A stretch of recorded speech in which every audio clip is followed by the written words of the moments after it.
Ai,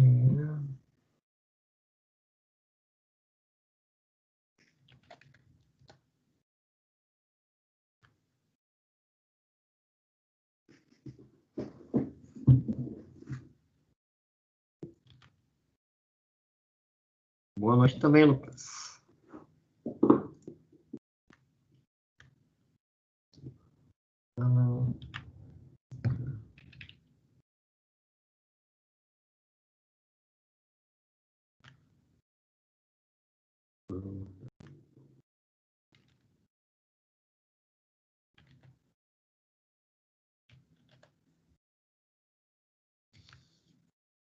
Ai, Fabrício.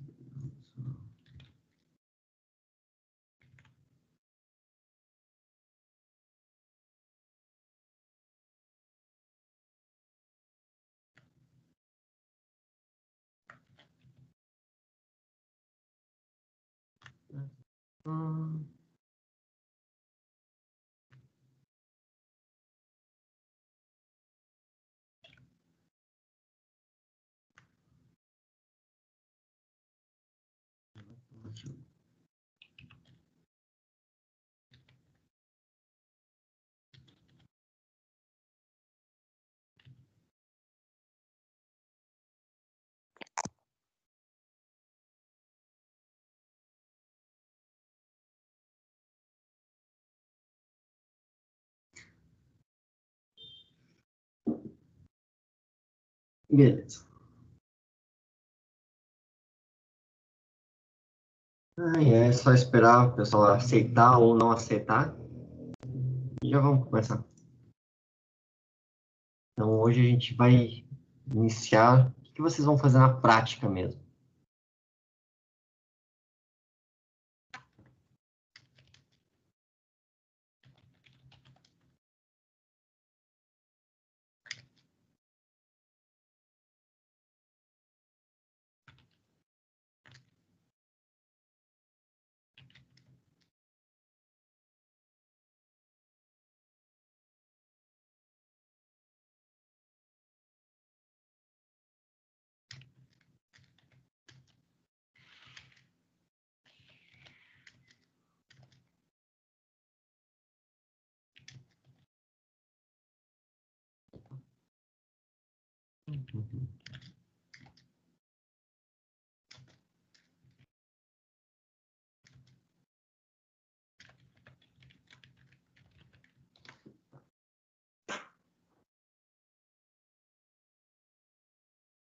Tchu, tchu, tchu.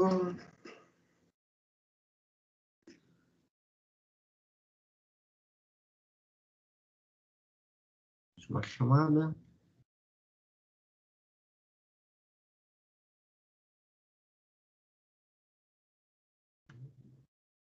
Está aí já.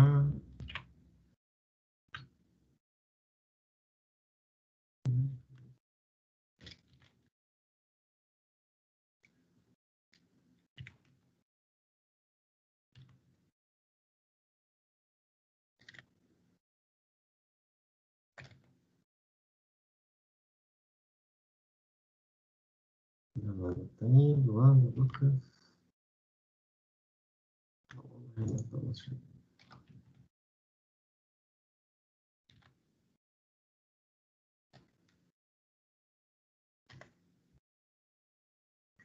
Tá bom.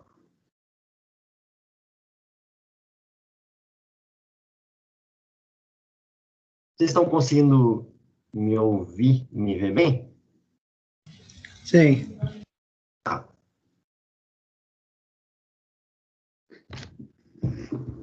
Então, para não demorar mais, vamos começar. Semana passada, não sei se todo mundo que tem faltado, assim, uma vez ou outra nas aulas, já estão acompanhando as gravações antes da aula, né? Aula seguinte. Vinícius, cadê as moedas que tava aí, mano?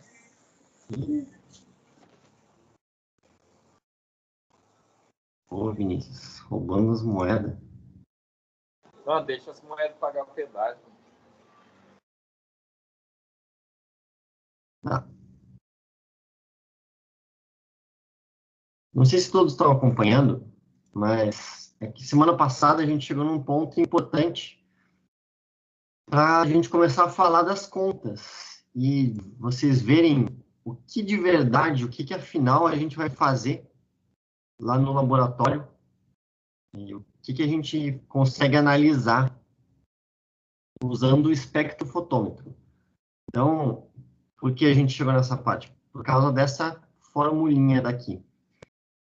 Essa relação, essa lei que esses caras estudaram, que encontraram falando, conseguindo relacionar a absorção da luz, né, que é chamado de absorbância ou absorvância, e a concentração da substância. O pessoal conseguiu relacionar essas duas coisas, e aí, com base nisso, que a gente faz todas as contas com o espectrofotômetro, para achar a concentração das diversas substâncias. A gente já chegou nisso daí, para começar a falar sobre essas coisas. Aí eu mostrei essa formulinha daqui para vocês. A gente vai voltar a falar nela, assim, com foco nesse azinho daqui agora. E aí vocês vão começar a entender a utilidade mesmo, entender o que a gente faz, o que a gente precisa fazer para poder usar esse equipamento. Então essa que vai ser a ideia da aula de hoje. Para vocês já começarem a entender mesmo como é que é o equipamento, como é que usa o equipamento. Que aí a gente terminando isso, vocês já vão poder ir no laboratório e já fazer mesmo na prática. A princípio está chegando, né, a data da gente poder voltar aí para o laboratório. Teoricamente, daqui 2 semanas a gente já vai poder estar lá. Mas essa dúvida eu vou tirar amanhã. Eu vou amanhã de tarde, eu vou passar lá no colégio. Eu vou questionar o Alcir, além de assinar os papéis que precisa assinar.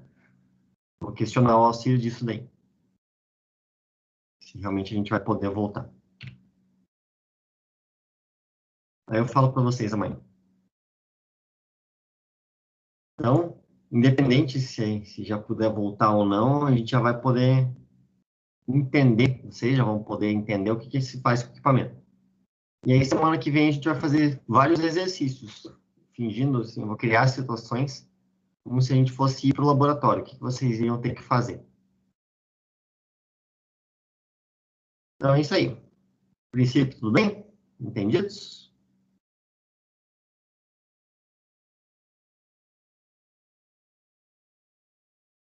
Tranquilo. Tá.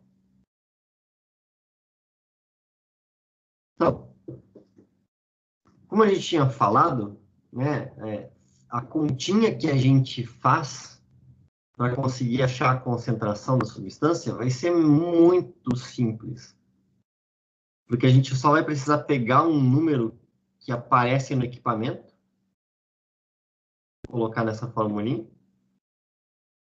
usar esses 2 dados aqui que a gente vai ter para a gente encontrar a nossa concentração. Vai ser super simples essa continha. Fiz esse exemplinho daqui. Digitei tudo isso lá, depois do pessoal ter saído da aula.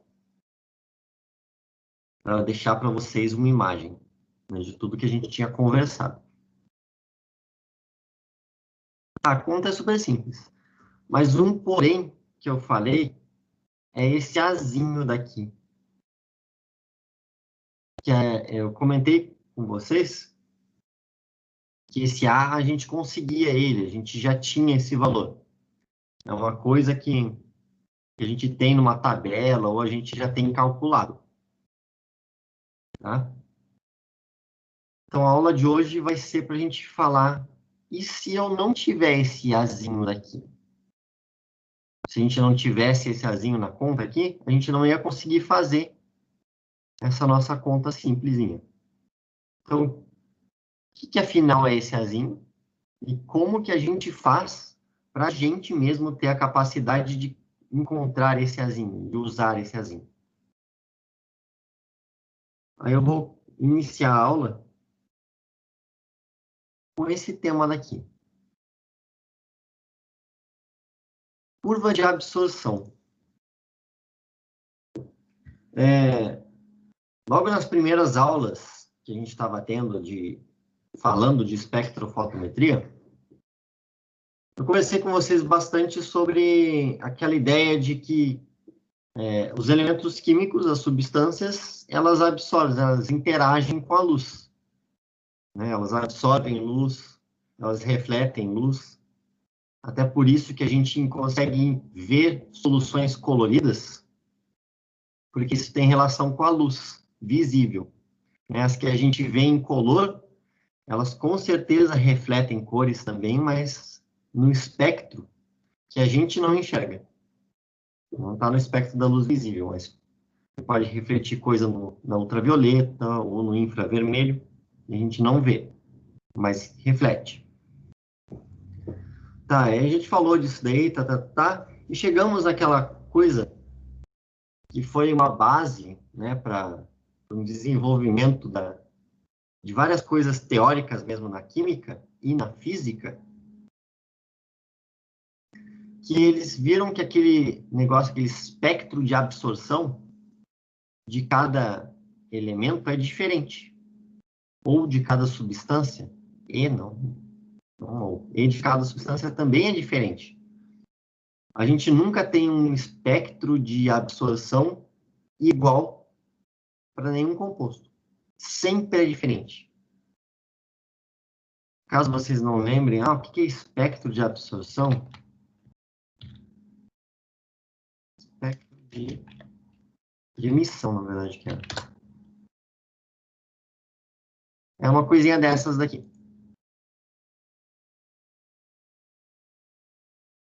Por exemplo, a nossa fonte de luz, né, visível, que é o Sol, ele emite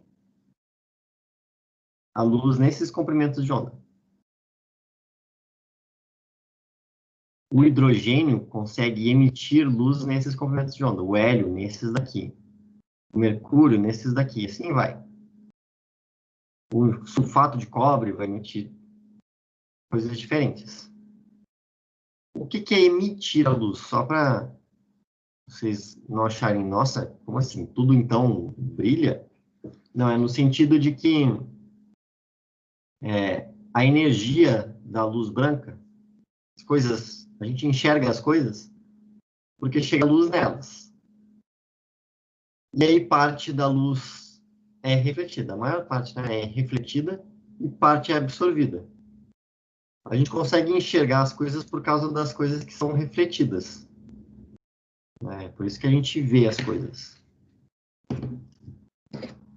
A luz bate nisso daqui, reflete, chega no nosso olho e o cérebro consegue interpretar esses dados.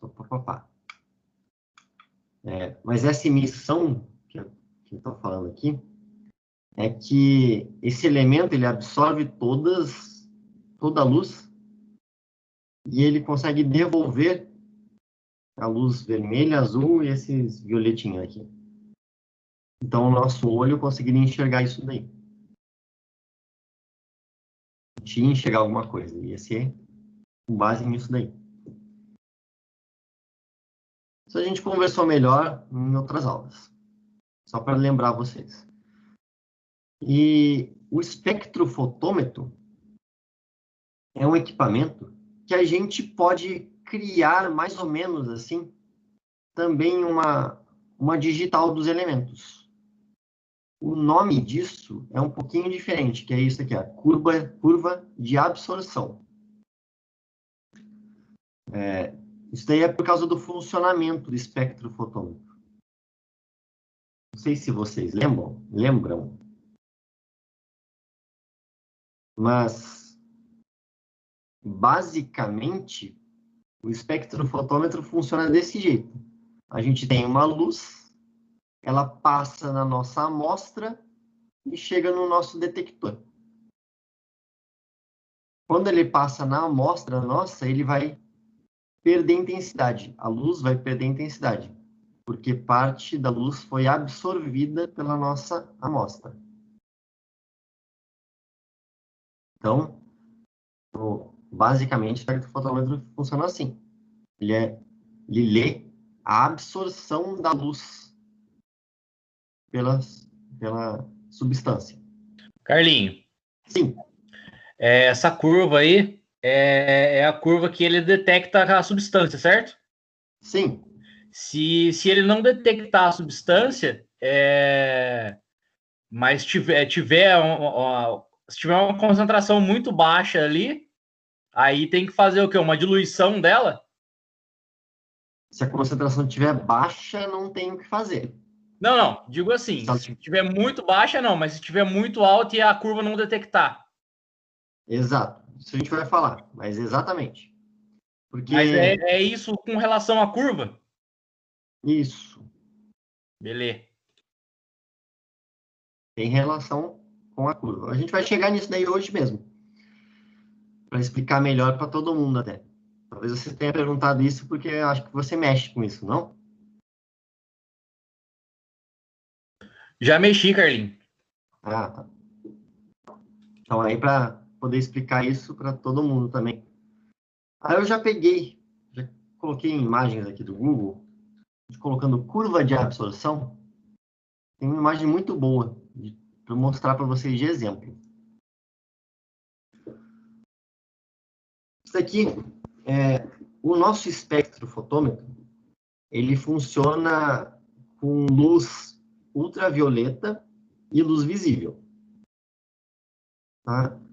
Dentro da luz, do espectro da luz, os comprimentos de onda de tudo, existe a luz visível, existe ultravioleta, infravermelho, raio-x, ondas de rádio, enfim, tem muita coisa.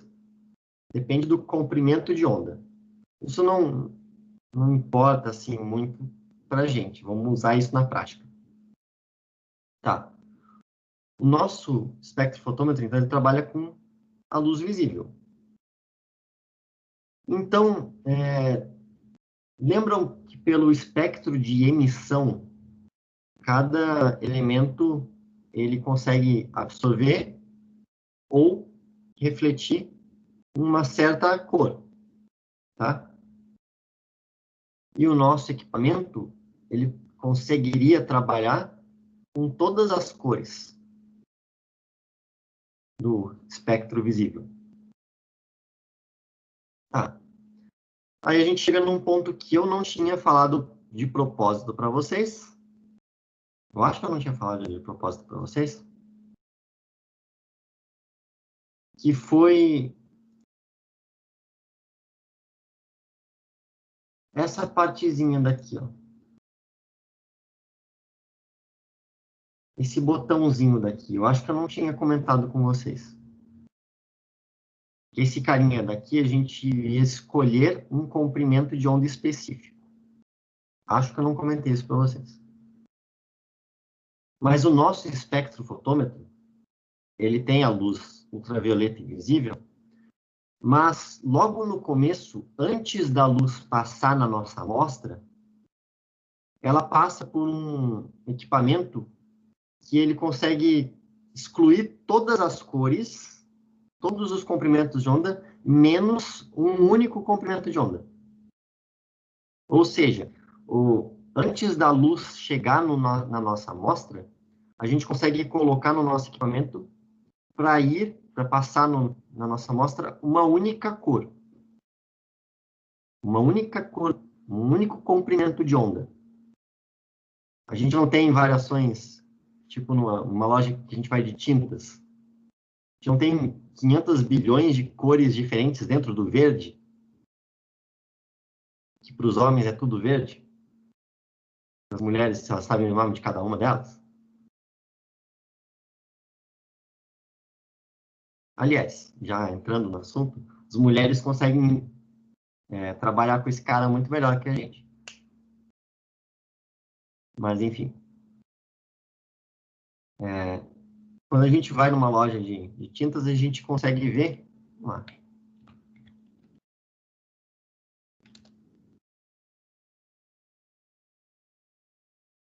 A gente vai numa loja de tintas, qualquer. Aceito tudo. Vamos colocar no azul e violeta. tem um monte de coisa aqui, que é tudo parecido. Tipo, esse azul que está aqui no final, com certeza é esse daqui.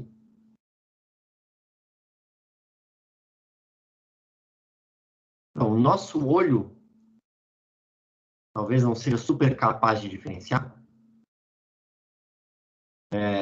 mas o equipamento também poderia escolher uma única cor, uma corzinha específica, assim. Então, é isso que ele faz antes da luz chegar na nossa amostra. Por quê? Porque, dependendo da cor que passe na nossa amostra, ela pode ser mais ou menos absorvida. Se tiver uma amostra azul e a gente passar a cor da luz verde nessa nossa amostra, essa nossa amostra vai absorver. Porque ela é verde. Ela só reflete o verde. Então, passa o azul e ele é absorvido. Então, o nosso equipamento lê alguma coisa. Mas se a gente escolher passar o verde nessa nossa amostra, ela não vai ser absorvida. A luz vai conseguir passar através da nossa substância. Então, o equipamento não vai ler nada. Então, dependendo da cor que a gente escolhe para passar na nossa amostra, vai ter mais ou menos a absorção da nossa amostra. Com isso, a gente consegue criar a mesma ideia daquele espectro de emissão. A gente consegue criar uma curva de absorção da luz por aquela nossa amostra. Aí a gente faz isso com uma substância, com cloreto de sódio, com sulfato de cobre, com, sei lá, permanganato de potássio, com água, e a gente vai ter curvas diferentes entre si. Então a gente consegue criar uma digital das substâncias. Aí a imagem que eu peguei mostra isso daqui com 3 exemplos. Pelas aulas do Viana, ele com certeza já falou disso, sobre clorofila. No ensino médio também, provavelmente a gente deve ter escutado isso. Eu não lembro muito de biologia do ensino médio, porque eu não gostava. Mas uma coisa que a gente sabe é que a clorofila é verde. E existem 2 tipos de clorofila. Por causa da isomeria. Então, a gente pode ter uma clorofila A ou uma clorofila B. E outro cara aqui, carotenoides, que eu nem faço ideia do que seja. Tristeza, nessas horas de não saber biologia. Mas deve ter a ver com essas coisas de planta. Pigmento fotossintetizante das plantas. Então, também é uma substância que faz fotossíntese. Tá? Aí são 3 gráficos sobrepostos, tá? Mas, olha só, uma coisa que a gente consegue fazer no nosso espectrofotômetro é a gente pegar uma amostra de uma solução contendo clorofila A só. Água e clorofila A. Aí a gente vai lá, coloca no nosso equipamentozinho e a gente escolhe a cor violeta, essa última corzinha aqui. E passa no equipamento. E ele vai me dar um valor. Eu anoto. 1,0. Aí eu passo uma corzinha do lado. Eu mexo naquele botãozinho lá e eu escolho um violeta menos violeta. Sei lá como é que eu vou explicar isso. A gente muda o comprimento de onda. A gente vai aumentando. E passa nessa mesma amostra. E lê ali no equipamento. 1,05. Aí eu anoto. Depois, 1,1. Depois, assim vai. Eu vou fazendo isso e vou marcando esses pontozinhos. E com isso, a gente vai criando essa curva. É uma coisa que seria mega trabalhosa. Se a gente tem um comprimento de onda que seja de 400 até 700, quantos pontos a gente tem aqui no meio? Indo de 1 em 1.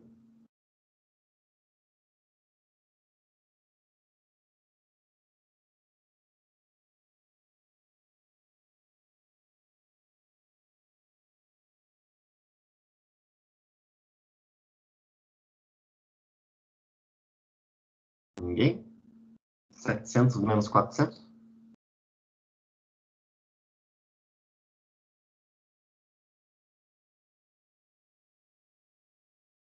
Bom, dá 300. Ou seja, a gente pode criar esse mesmo gráfico no próprio laboratório lá nosso, se a gente for ler pelo menos, né, 300 pontos, 300 análises, 300 leituras de absorvância por essa substância. Na real, o que a gente faria seria abrir um Excel.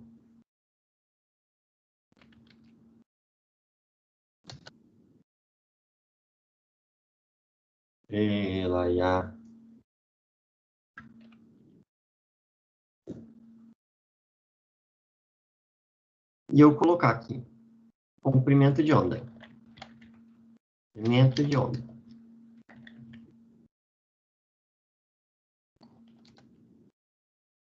E uma outra coluninha chamada de absorvância.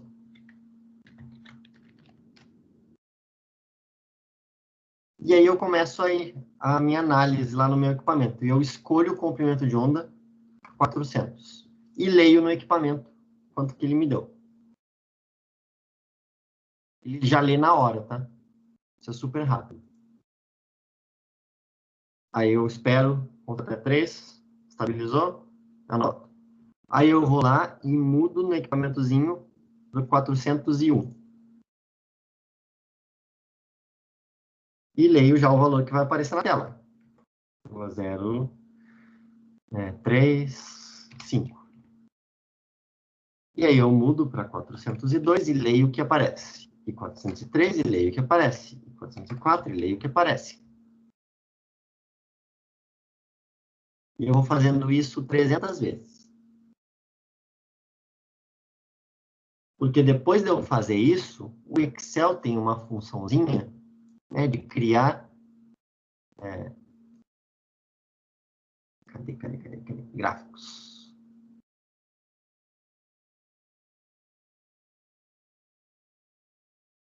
Seria gráfico. Qual gráfico que é esse aqui?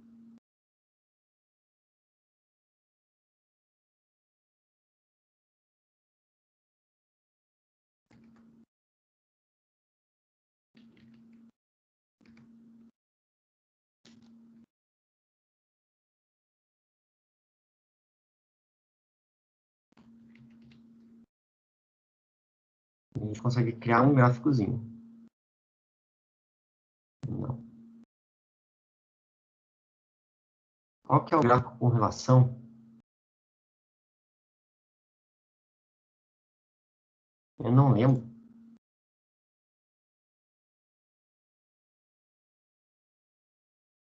Que tristeza, hein?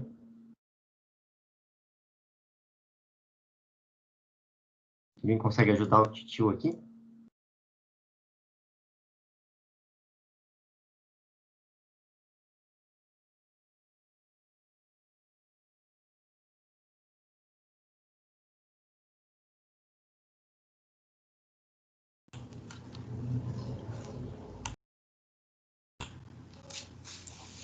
Carlinhos, eu cheguei agora, eu tô meio boiando aí.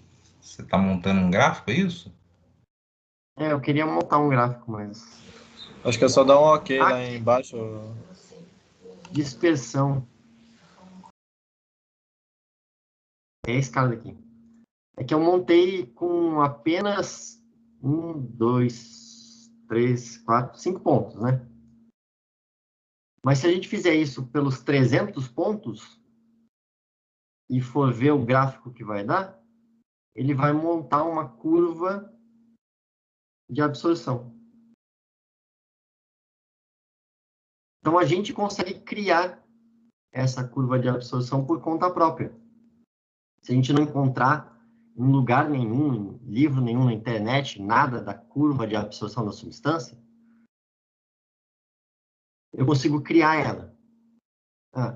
Para que isso serve? Além de ser super trabalhoso. Ficar mudando o númerozinho e anotando. Para que isso serve? Imagina que eu chegue para vocês e fale, me falem que substância que é essa daqui. Que substância que eu tenho aqui? Uma coisa que a gente pode fazer é criar o gráfico de absorção dessa substância que a gente não conhece qual que é, e aí a gente comparar uma curva de absorção das várias substâncias, de todas as substâncias que existem no mundo. E a gente vai encontrar uma que seja igual à que a gente fez. Quando a gente encontrar isso, significa que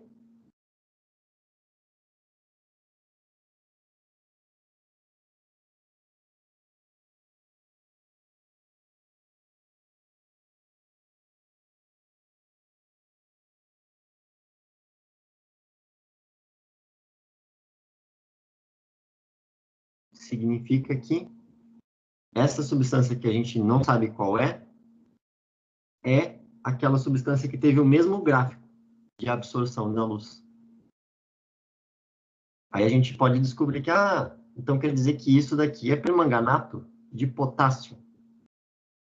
É um uso possível, não é o mais comum, de forma alguma, mas é um uso possível para o espectrofotômetro. Ele também serve como uma técnica de análise química qualitativa.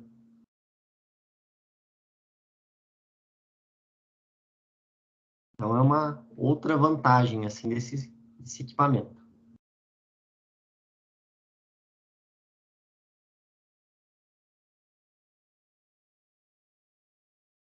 Estão conseguindo, a princípio, mais ou menos entender?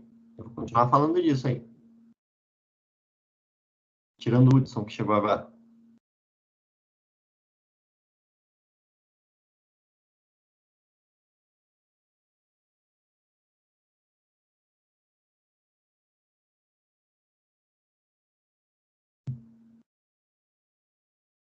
Aham. Então, menos mal. Então, a curva de absorção dos compostos, a gente consegue criar assim. Ou a gente encontra ela na internet, né? A gente consegue pesquisar. Qual que é a curva de absorção no permanganato de potássio?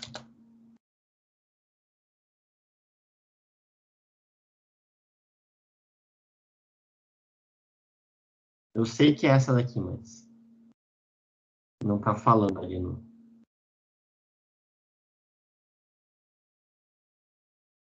as coisas para achar em português é difícil, hein?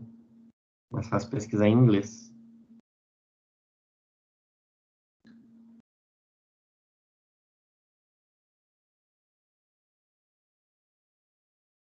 Droga, hein?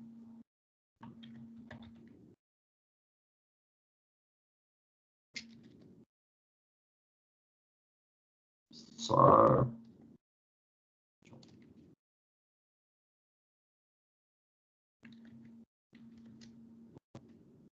meu Deus. Só...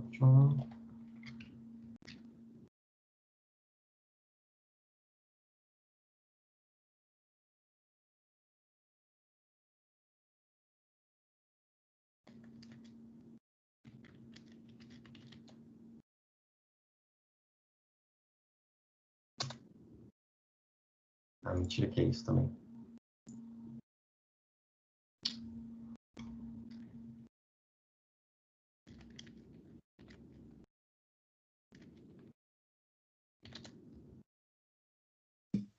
Vamos colocar lá que quando você vai fazer uma... Vamos colocar a do álcool. O álcool, vamos colocar que o código dele é 400. Você vai lá e digita 400. A máquina já identifica a substância que você quer analisar. Entendeu? Você não precisa ficar ali, sabe, fazendo continha. Hoje, até as máquinas da escola são assim. Para que você vai ensinar a fazer conta na mão se você não precisa mais hoje em dia? É um negócio tão ultrapassado que, tipo, pra que vai ensinar? É mais fácil você falar como que funciona, tal, ensinar a mexer, entendeu? Falou, ó, ele trabalha desse jeito, igual eu falei, perguntei para ele, a curva da absorvância tem significado, porque você faz uma diluição da...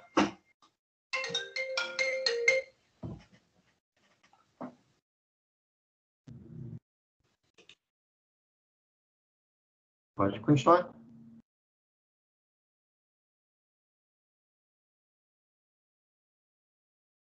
Ou não estava falando para mim? Estava com o microfone aberto.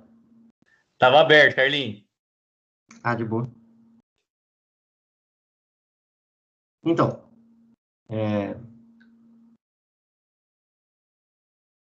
só para finalizar aqui outro exemplo, essa curva de absorção do permanganato de potássio, de 400 até 700 nanômetros, o comprimento de onda, as cores. Então, tem certa faixa que esse composto daqui, roxinho, ele não absorve a luz, né, que é no roxo. Se vocês lembram, 400 é a cor roxa. Ele não absorve, então a luz passa por ele. Então, o equipamento não mostra dado nenhum. E ele também não absorve no vermelho, de 600 até 700. Por isso que ele tem essa cor arroxada aqui. Não é tão roxo puro, não. É uma mistura desses dois. Ah, e daí? Grande coisa. Bom, aí agora que entra no... Por que, afinal, a gente precisaria fazer uma curva dessas? Para quê? Além, né, dessa outra utilidade, que seria a gente poder comparar essa curva de absorção de uma substância que eu não sei com várias curvas que existem no mundo, né, de todas as substâncias. O uso, na real, para a gente fazer uma curva dessas, é que, não sei se vocês notaram, cada substância aqui tem algum pico. Alguma hora ela fica alta. Não é? Um ponto mais alto. Independente da substância que seja, em algum comprimento de onda, essa substância não vai... A luz não vai passar por ela, ou melhor dizendo.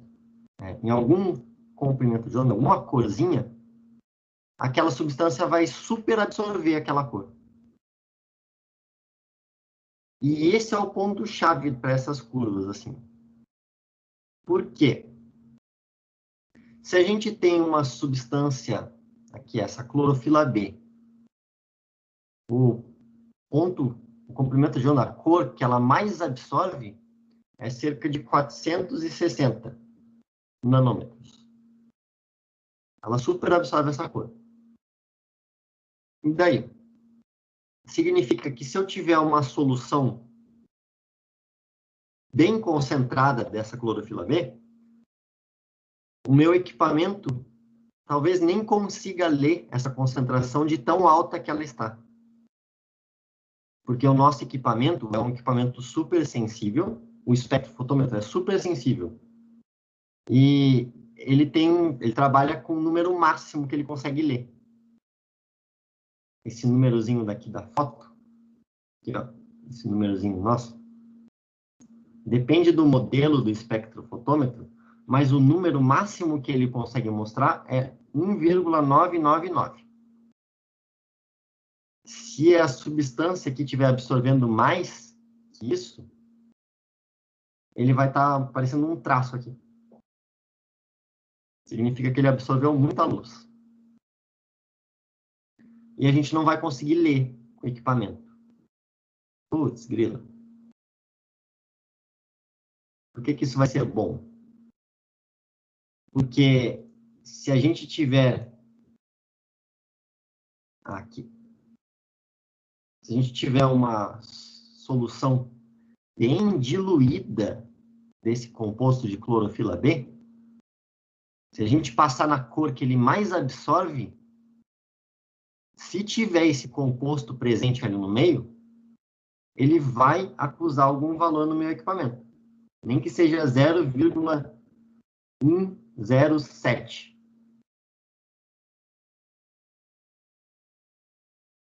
A ideia da gente trabalhar com certos comprimentos de onda, os melhores comprimentos de onda de absorção das substâncias, é que, mesmo se a gente tiver uma concentração, isso aqui está concentrado, o equipamento nem conseguiria ler a absorção disso daqui, de tão alto.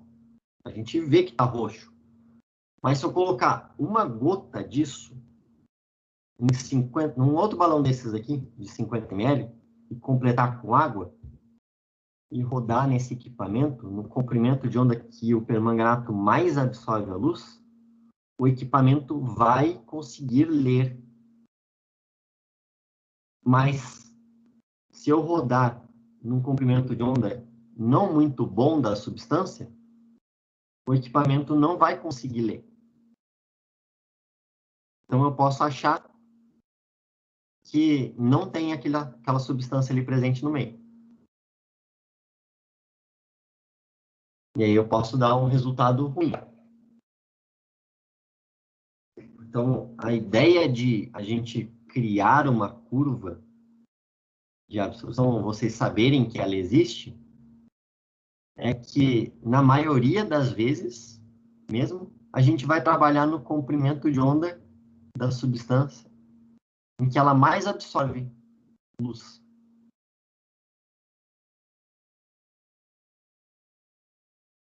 Porque se a gente tiver uma concentração, uma solução bem diluída daquela substância, a gente vai identificar. Não precisa ser concentrado. Ah, como assim? Imaginem substâncias que podem ser tóxicas para as pessoas. A gente trabalha num laboratório lá de uma fábrica de defensivo agrícola. Tá? E esses caras são, obviamente, né, são tóxicos para as pessoas, até uma certa quantidade. Tá? Se for menor que isso, não é tóxico. Não. Então, é isso que a gente vai, analisar. Ah, será que isso que a gente vai precisar descartar aqui é tóxico?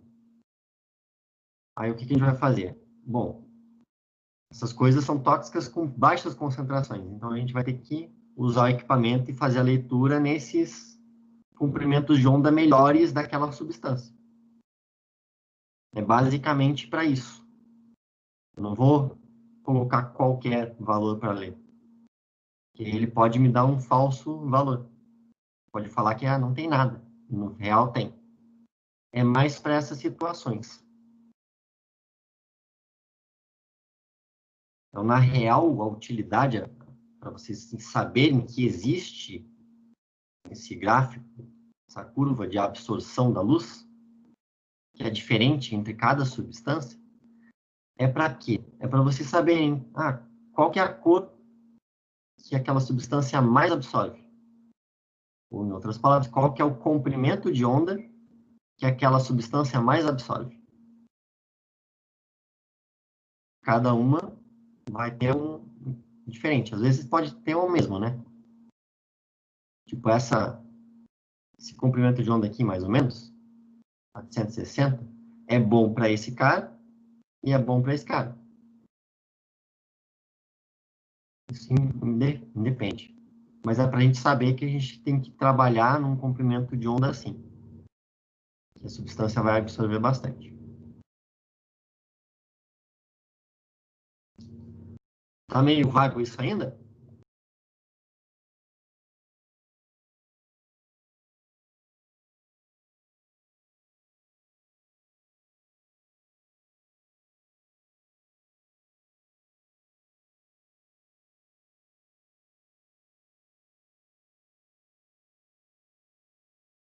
Ou deu para pegar?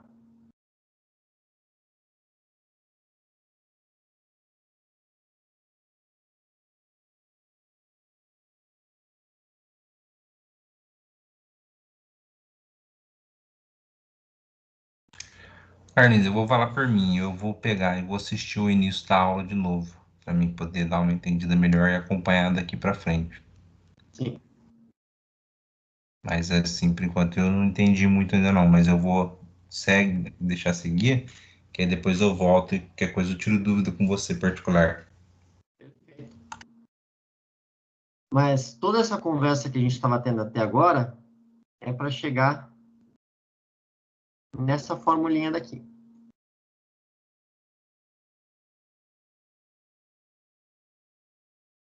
Deixa eu melhorar aqui, pronto. Para a gente chegar nisso daqui de novo.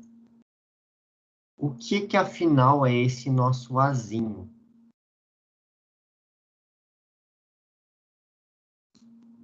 O nome disso é absortividade da substância. Ou, em outras palavras, é o quanto aquela substância consegue absorver daquele comprimento de onda.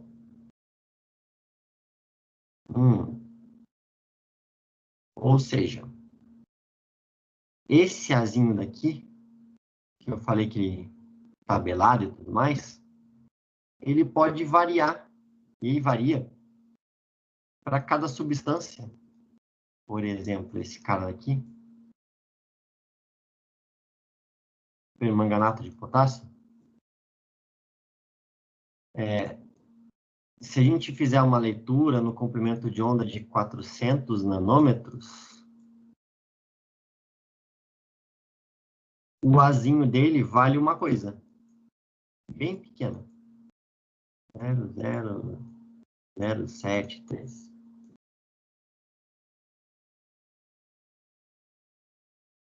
Litros por mol vezes centímetro. A unidade dele é esquisita, tá? Mas é isso. Litros por mol vezes centímetro.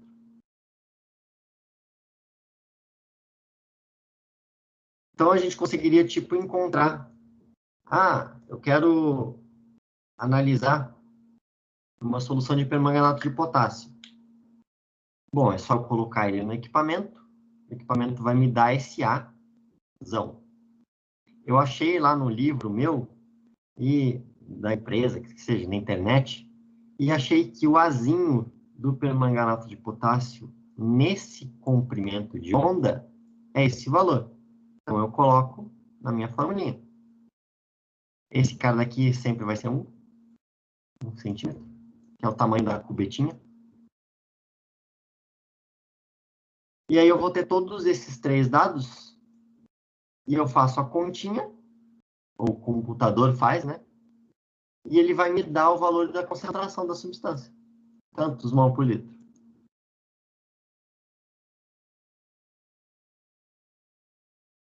Mas, se eu rodar esse equipamento para ele fazer a leitura,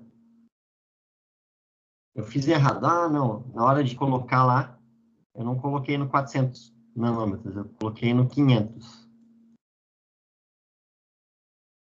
Eu não posso usar esse valor daqui na fórmula. Porque a absortividade da substância depende da luz, né, do comprimento de onda que eu estou escolhendo passar na substância. Aí, nesse caso, o Azinho seria 1,072 litros por mol nesse centímetro. Então, esse Azinho daqui da formulinha, ele vem da teoria, né? Ele vem por causa dessa absorção da luz. Se for num comprimento de onda ruim, ele é bem pequenininho e fica ruim para a gente fazer as contas. Mas, se ele é num ponto que a substância absorve bastante luz, esse meu Azinho vai ter um número bem grande e vai facilitar nas contas. A gente vai achar concentrações menores. Então, o Azinho tem relação com essa curva daqui.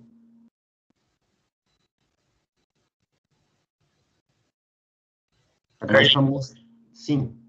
A quantidade de amostra dentro da cubeta tem diferença dá diferença no resultado? Se eu Sim. colocar 5 ml, se pede 5 ml e eu coloco 4, o resultado é falso? Depende só de uma única coisa. Vou desenhar aqui, ó, cubetinha. Acho que eu vou pegar da imagem ali. Ah, não tem a imagem aqui. Vou desenhar mesmo. Isso aqui é a cubeta, a coisa que vai estar lá no nosso equipamento. Aí a gente coloca isso de amostra para analisar. Aí vai lá, eu coloco isso lá no nosso equipamento e a luz passa por essa cubeta em algum momento, né? Para poder ser absorvida. Aí vai o feixe de luz passa aqui.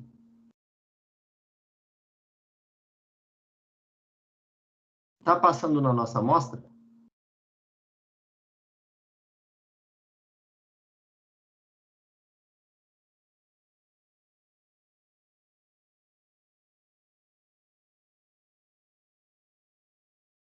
Ou não? Não. Então, o que vai estar absorvendo a luz no caminho desse feixe? O ar, né? Que o ar também é substância. E o vidro. Então, a gente não vai estar lendo. Aí sim vai dar um valor falso. Mas, se eu colocar isso daqui, que seja de substância, não precisa encher até o final. A nossa luz passa aqui. Meu equipamento já vai fazer a leitura. E vai fazer a mesma leitura se eu colocar isso de amostra ou se eu colocar até a borda de amostra.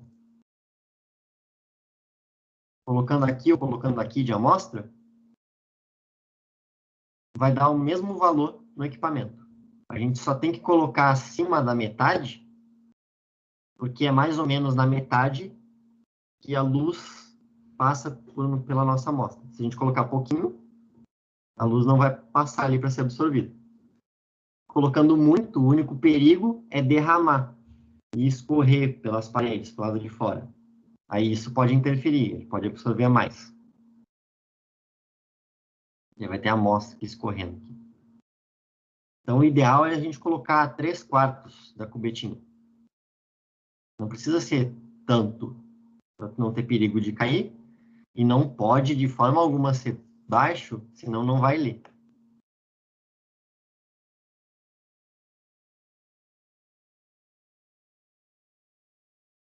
O correto de se ter um resultado verdadeiro no espectrofotômetro é fazer 2 vezes a amostra?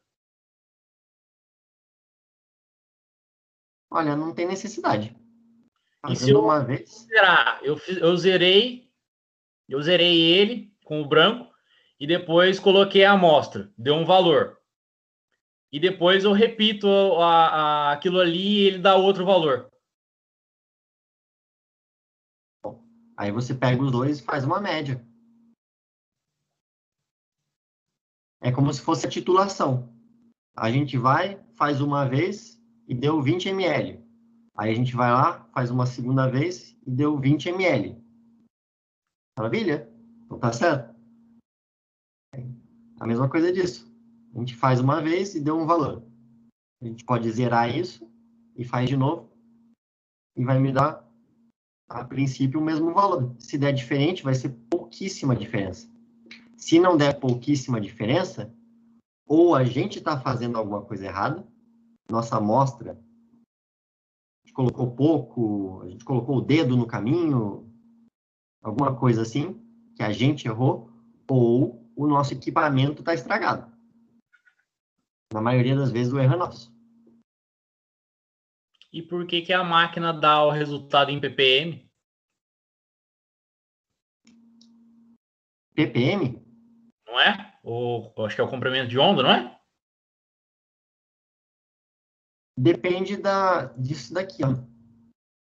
Desse cara daqui, né? Desse azinho daqui, da unidade do azinho. Se ele estiver nessa unidade, ele vai me dar a resposta em mols por litro da concentração. Se ele tiver em outra unidade aqui que a gente faz de ppm, ele vai me dar o resultado em ppm. No princípio, eu nem ia comentar isso com vocês, que isso é só um detalhe, né, na prática mesmo. Eu vou iniciar com vocês fazendo em mol por litro, porque é o que a gente sempre estava fazendo no laboratório. Mas se ele der o resultado em ppm e eu quiser mol por litro, tem que fazer alguma conversão? Claro. Aí segue a regra da máquina. Se ela é acoplada num equipamento, num computador, nossa, isso tudo fica muito mais fácil. Né? Que o computador faz todas as contas. Mas se não for, a gente faz na mão. E aí a gente escolhe, né, o resultado que vai querer. A ação da conta é o fabricante da máquina que especifica? Como que você tem que fazer essa conversão? Não, é do software. O espectrofotômetro não faz as contas. Quem faz as contas é o... o manual dele. Ele já indica quanto que você tem que colocar para fazer a conversão. Isso? Isso. Mas se nem isso tiver no manual, essa coisa a gente consegue fazer na mão, ou criar a formulinha, né, na mão, ou até encontrar na internet. Se vocês colocarem converter ppm para mol por litro.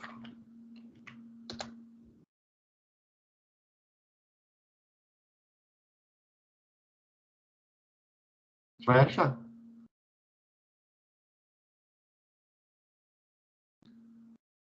E a gente pode usar essa continha, colocar no Excel, e o Excel faz tudo sozinho, ou a gente fazer na mão. Mas essas coisas são para o final da conta.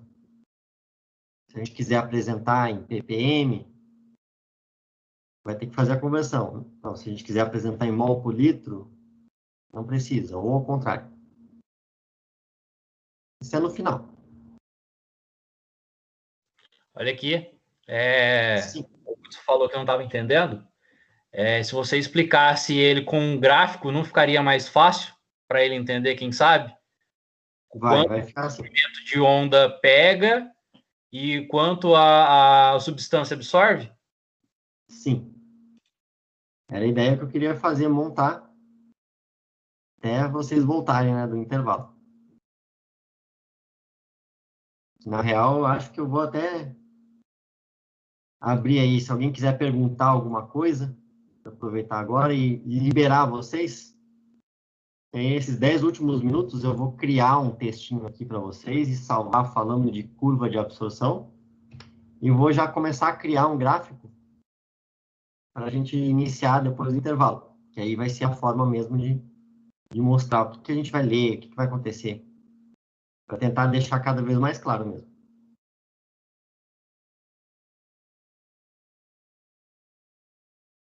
Mas por enquanto, alguém quer aproveitar e perguntar alguma coisa?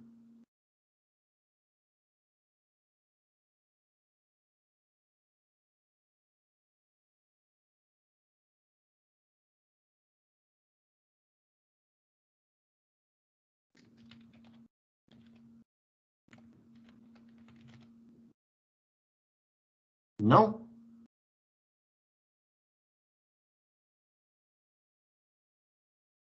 Ali, o Celso perguntou outra coisa aqui há muito tempo atrás. Mas é parecido com o refratômetro. É bem parecido. O princípio de funcionamento é o mesmo. O refratômetro é um pouquinho mais simples só.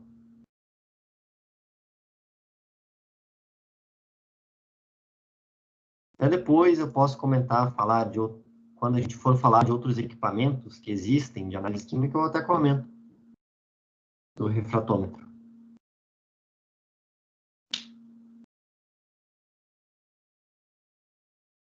Mas se ninguém quiser perguntar nada, bom, nesses próximos 9 minutos eu vou ficar só aqui digitando e criando esse gráficozinho. Se vocês quiserem sair, então fiquem à vontade. Se quiserem ficar aqui vendo eu escrever isso, também fiquem à vontade. Vou parar de gravar daqui 9 minutos, aí eu já deixo essa imagem salva. Já começo a criar a próxima.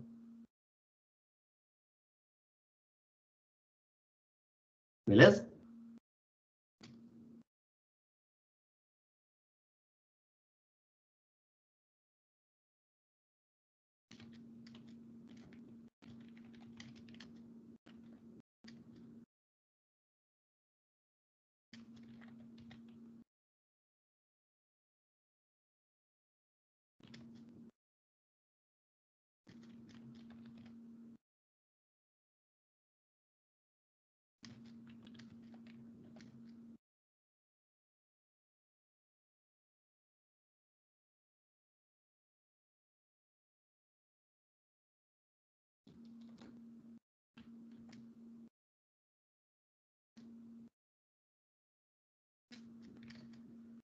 Eu vou explicar isso.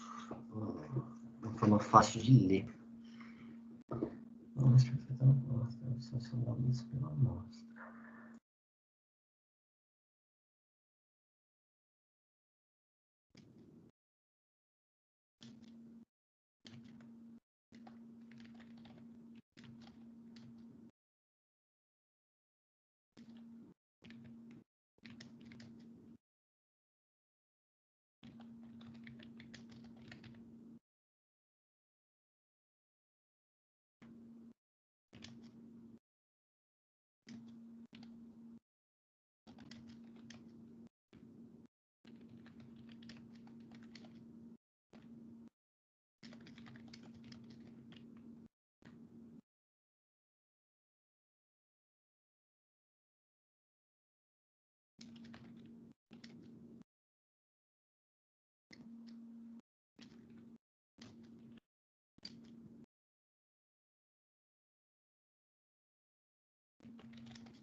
Pequenininha a imagem.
Bom, primeira parte está aí.